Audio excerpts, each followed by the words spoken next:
Fala galera do canal, sejam bem-vindos a mais um vídeo e no vídeo de hoje eu vou ranquear o que pra mim são os 10 maiores retornos da história da WWE. Mas antes de tudo, não se esqueça de deixar o like e comentar aí embaixo qual retorno que você acha que são os 10 melhores, qual que é o seu favorito e tudo mais. Vamos pro vídeo. Eu acho que em 10º lugar eu já venho deixando esse do Shane O'Mac, explicando por que eu acho que esse retorno do Shane O'Mac é tão marcante.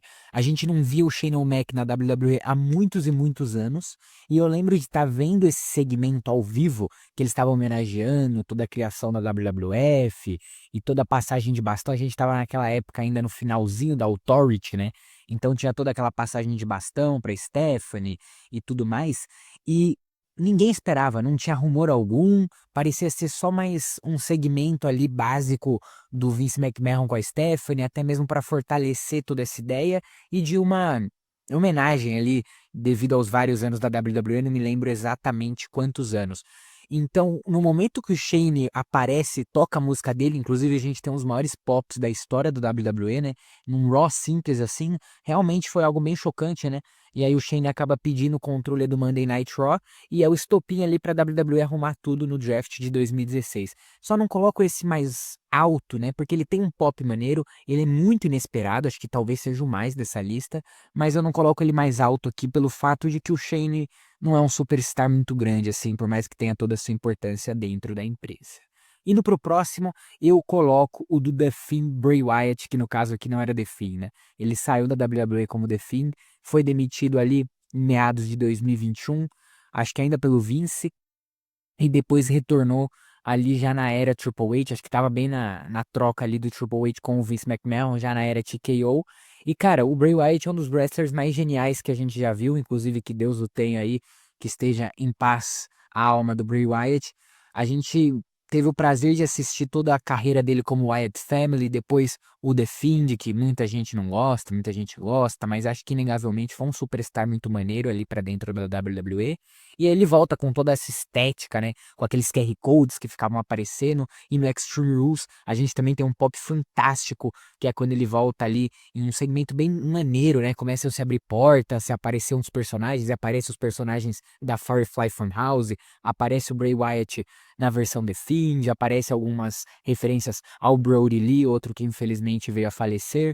Então acho que foi um retorno bem maneiro, muito bem trabalhado, né? Acho que do estilo preferido que a gente tem na questão do Bray Wyatt quando ele volta ali ainda com o Uncle Howdy e toda essa storyline. Não conseguiu trabalhar muito bem depois, né, pelos problemas de saúde e tudo mais, e até mesmo problemas mentais ali que ele estava tendo em questão de saúde mental. Então, eu acabo deixando ele aqui em nono, mas esse aqui foi certamente um dos meus retornos favoritos. O próximo, em 8º lugar, eu coloco o retorno do The American Nightmare, Cody Rhodes.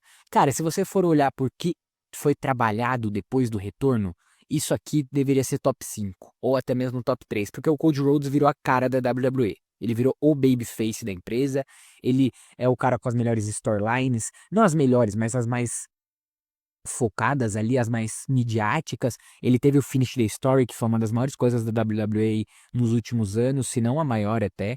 Então, realmente, ele trouxe muita coisa, mas eu acho que olhando pra WWE, o Cody Rhodes ainda não era um superstar muito grande. E também tem toda aquela história de que a gente sabia que era o Cody Rhodes, né? Ele tava livre depois de ter o contrato com a AEW terminado. E o Seth Rollins estava sem adversário para WrestleMania. Eles fazem aquela storyline que o Seth Rollins estava atrás de um adversário. E aí ele teria a surpresa e foi o Cody Rhodes. O Cody Rhodes construiu o nome dele muito bem, desde a época de Impact Wrestling, depois na época na Ring of Honor e também principalmente na AEW. Então ele cresceu muito mais como superestrela, trazendo o American Nightmare, trazendo aquele personagem que seguiu o legado do Dusty Rhodes, do que ele era quando ele era Dashing, Cody Rhodes e tudo mais, até mesmo Stardust. Então acho que ele tá por aqui, até porque foi um pop bem maneiro e acho que a grande surpresa ali foi ver ele como American Nightmare, né?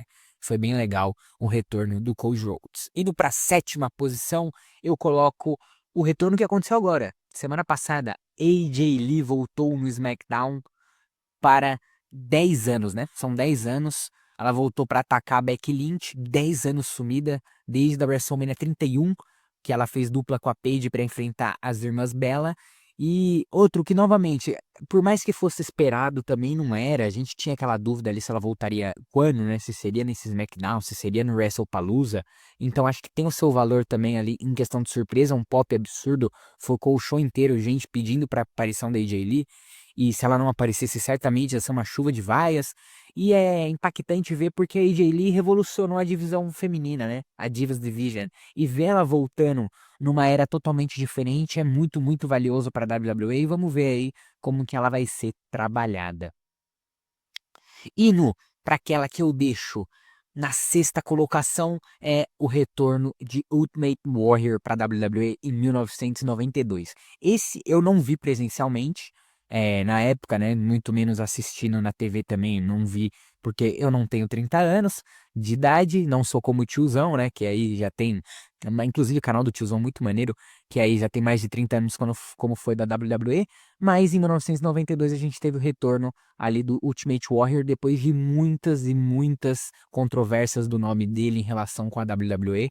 Esse talvez só não seja mais chocante nesse sentido, já que o Ultimate Warrior tinha eh, diversas contradições dele com a WWE na época, com o vice e todos os problemas do que o que eu vou falar mais pra frente, né? Vocês até sabem qual, porque tá na thumb desse vídeo. Mas ele voltando numa WrestleMania 8 para salvar o Hulk Hogan no main event, depois do que parecia impossível, eu realmente acho que se eu tivesse visto isso na época, isso aqui tava no top 5. E pelo passar do tempo também acabou caindo. Mas isso é muito valioso e acho que esse retorno do Ultimate Warrior fica marcado aí pra história da WWE. Indo pro próximo na minha lista, eu venho com o retorno dos Hardy Boys na WrestleMania 33.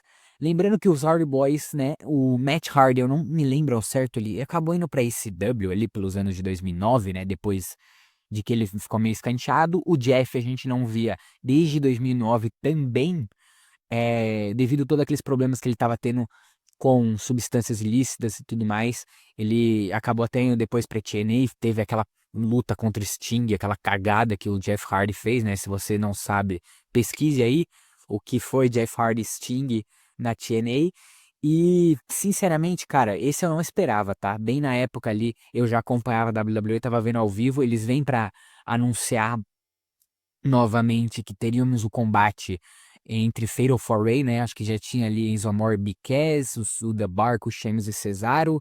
E se eu não me engano, não vou lembrar quem que era a outra. O New Day vem, avisa, vamos ter um novo membro aqui no combate. E vem os Hardys, depois de mais de 10 anos sumido, pelo menos do Jeff, né? Eles estavam como Broken lá na TNA. E, cara, excelente retorno, um pop absurdo lá em Orlando na WrestleMania. Então, realmente, foi um dos mais valiosos ali para WWE. Indo pro próximo, temos o retorno de John Cena. Talvez o mais inesperado, né? Acho que não tinha boatos.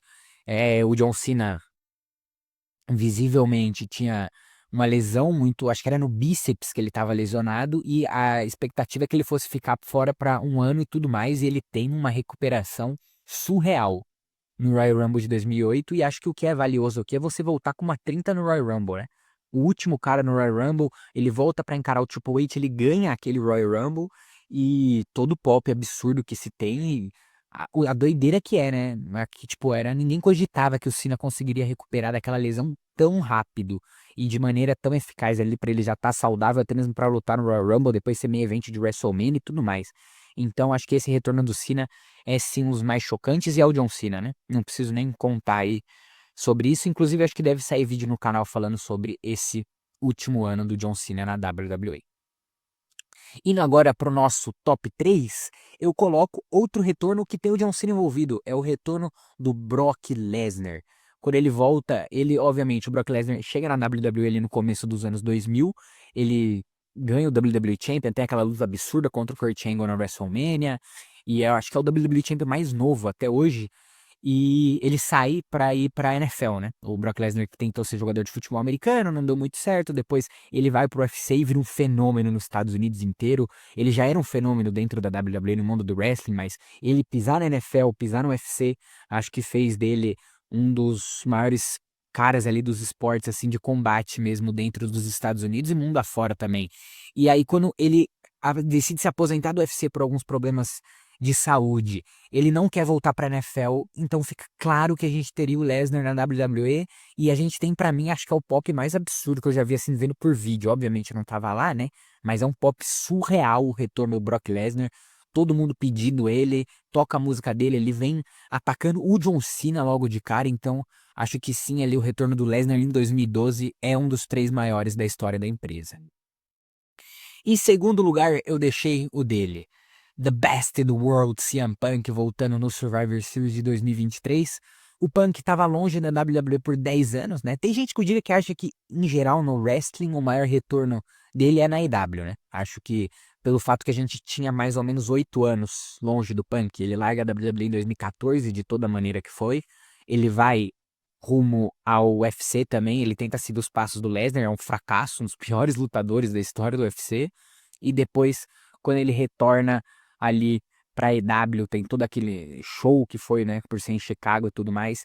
Aí tem todos os problemas que ele se envolve com o Tony Khan e tudo mais, e tem todo esse telefone sem fio, né, que é a chegada dele pra WWE, a chegada da AJ Lee. Ele tem os problemas, chega a sair em agressão física, e praticamente, vamos ser sinceros, tinha que pagar as contas de casa, por isso que ele pisou em tudo que ele sempre lutou, em tudo que ele sempre falou, do Vince, do Triple H, e voltou para a WWE em 2023.